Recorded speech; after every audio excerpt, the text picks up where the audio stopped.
Siyabingelela bakwethu emakhaya kuphi nakuphi lapho enikhona. Sinibingelela kwinhlangano ethuleni organization. Sizoletha nje i-feedback ngoba namhlanje bekade senza udaba likasisi ujabulile Dlamini. Story sakhe seniyasazi-ke sesibrekile nasokhosini besenza namhlanje. Sihlukaneke izolo vele sizovuka siyokhosini nabo but kube nama-development abe khona. Esicela mhlawumbe ukuthi basazi siyabona ukuthi ngabe imaphi ama-development abawatholile izolo. Sanibona ma. Yebo sanibonana. Ninjani namhlanje? Hayi sivukile bandla. Sawubona Jabulile. Yes, I'm Uyaphila unjani? happy. Alright namhlanje? Yeah. Sibe celebrate. Yabona simase celebrate ngiyasibona. Yeah. Sihlukana izolo mama wakhe sizovuka siyokhosini. Khona ningasixoxela khona singakwazi. Kukhona ngoba ngithe ngifike ekhaya wafona kubune number diloki ifona u69 mangikhuluma naye uyanqamuka as if ngazuthi network ayikho ngize ngifone back nami asithulani bese ngithi mina ngeke mina yami ifoni ngiyayazi ayinankinga network mangila nje Nazareth ngiyadonsa afona umseshi athi hey mina umseshi uTembe kodwa manje uya-cut off ngila e-Eddington uThami sengimbambile Awu indaba ezihlebele lezo. Kithi mina sewumbambile utshelo ubani ukuthi use-Eddington athi ngikhona njengamanje nginaye kodwa manje ngingakwazi ukukhuluma noJabu ngithi mina uJabu nginaye ula eduze kwami athi uJabu angakwazi ukumchaza neluThami uThami angisazi noma usencane Zulu ngathi mina angifuni qamba manga ngamazi sibonke ukuthi igama lakhe ngiyalazi nangendlela uJabu amchaza ngayo senginayo uThami wami enginayo kwi-picture yami nje ngeke azangihlule ngisho sekuthiwa ngiyambona ngoba ngingambona ukuthi uyena lo muntu uJabu amchazayo ngathi Jabu unake umseshebuza ukuthi unjani wamchaza uJabu wamchaza wayesesethi lo baba esimtholayo la kuyamesha konke ukuthi uhlala ka 16 kwaDabeka uThami Zulu unamabele sewubaba ngathi mina yebo kusho njalo impela kuthiwa ubaba manje unamabele njani usho yabo labantu besilisa ibele ngoba erank kwathiwa abawu3 abanezibele but ngathi mangimdescribe yena ukuthi uqoka isiqoka sipheqa sithi kwathiwa no Thami lo uqoka isiqoka sipheqa ngathi mina phela mhlawumbe ngiyamcabanga ukuthi lapho nje beadmithiwa akasiqokile kwaleso siqoko wathi ufake izibuko ngathi mina wathi uJabu akayifaki izibuko ngathi ufake izibuko ngoba ufuna ukuthi angabona ngobe lapha admithiwe kutheke mase sekulate nje ngase ngathinta uwarrant wasePine Town ngathi mina hawu ubusuzile ukuthi kuthiwa uboshiwe uThami wathi uwarrant uThami uthathwe ePine Town uboshwe ePine Town ngathi mina hawu umseshi nje ukhuluma as if sengazi ukuthi uyena enombophile unaye wathi no sis uyafokisa uzwe istory kahle mina njengamanje sengikhiphe amaphoyisa amabili ayomgada lapha eEddington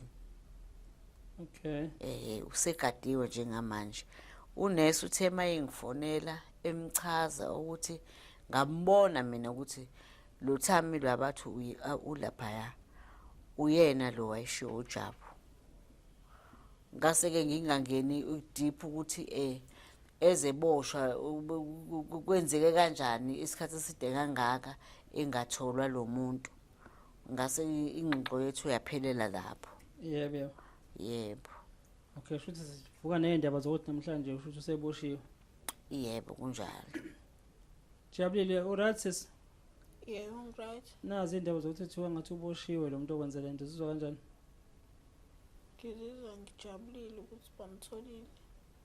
Kodwa singaqinisekisa kanjani ngempela nathi ukuthi uyena nani ngicela ngempela ukuthi uyena mawakhe bunomngane uJabu wakhe athi uyamazi okay nami nginaye utaxi driver othi nami ngingamkhomba ngoba ngiyamazi umngani wami bengidla naye inhloko. Awu inhloko madoda. Inhloko. Hawu ikaphakama nje leso. Cha kodwa ke iyathusa lento ukuthi umseshi naye alokhe delay manje buyela kubona uJabu esazi isimo necondition uJabu asephila ngaphansi kwayo ngoba phela erank lo muntu besebenza erank. Erank khona rank manager, khona taxi driver. Yini engayanga erank nakuso session nina? Abantu abazomkhomba la ngithe ukuthi ayisiyamazi uyena ngempela thathe bona. Iyona into nalapho ngimbuzile ukuthi yini ehlulayo ngoba umuntu omsebenzelayo iowner isebenzelayo uyayazi nje igama layo ukuthi ubani. Uhlulwa yini ukuthi uye kuyona? Ngathi uhlulwa yini ngathi ngicela uzothatha mina la ekhaya. Ngiye Pinetown nawe abangani baJabu bayangazi. Ngizofuna uNcane ngizomthola ngiyazi. Wafika? Azange azafika. Uphendule wathini mamtshela njalo? Azange azaphendule. Ngingizile nje wangaphuma na answer. Nkosi. Yo. eSouth Africa. No kodwa ke all in all nje siyabonga mokusebenza kwafika lesiphethe sinjengaleso. Sicabanga ukuthi nathi kokwethu ongangamandla ethu sekwenzile. Nisazoqhubeka niye phambili. Ngicabanga ukuthi kuningi onizokwazi ukuthi kuvele kunilekelele. Nami nje ngibonga kakhulu ukuthuleleni. Ngiswele umlomo wokubonga ngoba ngaphandle kwawo konke lokho sekwenzekile ngaba kukho ngisho kodwa okwenzekile nokuhilisheka nokuthola ama-therapy nama-social worker efika ekhaya. Nje noJabu ngibona umehluko ukhona nje umkhulu ebona uthando aliphiwayo. Ngiyafisa nje ukuthi uNkulunkulu engathi angangigcina mhlambe noma ukuthi noma kufika imihla yami mhlambe aba esesesimeni esekwazi ukuthi ene azenzele sebemfundisile ngoba awukho umnyango nomgodo abakathuleleni abangangisanga kuwona. Ngiyabonga kakhulu nje uNkulunkulu engathi anganendisela imihla yenu. Yebo, sine message la ekhona ngicela ukuthi nginifundele yona. I-message eqhamuka kuDkt Mpanza. Yebo. Ulayele Jabu? Yeah. I-message ithi uSanka Durban has agreed to admit her for a drug rehab for free. This costs about 38,000. Sisahlela nabakwa London Deaf ukuze basisize ngemobility njengoba engaboni. Yena ke message esithole namhlanje le. Oh Nkosi, akabonga uJehova. Uyezwa Siyabonga. Yeah. Thiwani? Udokotela usengibhukhile le rehab bakhokha 30,000 usalinda abaka-London Deaf ukuthi ba-responde mase ngiyakwazi ukuthi ngihamba. Uzongena mahala usende phu kuleyo program 38,000. Ngeke ukhokhe sende. Yebo ngiyabonga. uSanka wala eDurban. Oh Jehova mkhulu, Nkosi yami. Ngibona lesi smile sokujabulela ukuya rehab. Sokuthola usizo.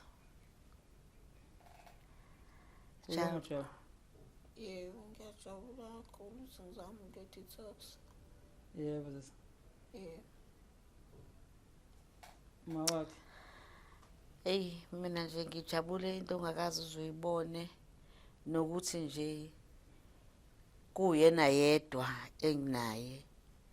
Ngikwazi nje ukuthi ekhaya ukhona nezingane ziyajabula ukuthi uma ukhona nanokuthi ngiyokwami ngithi kodwa ngesikhathi kushona indodana yami abakathuleleni babengekho ngani ngoba namanje umuntu owayibulala uyayichanasela nje.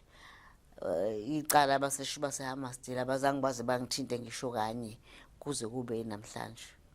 Kwaphela nje kanjalo.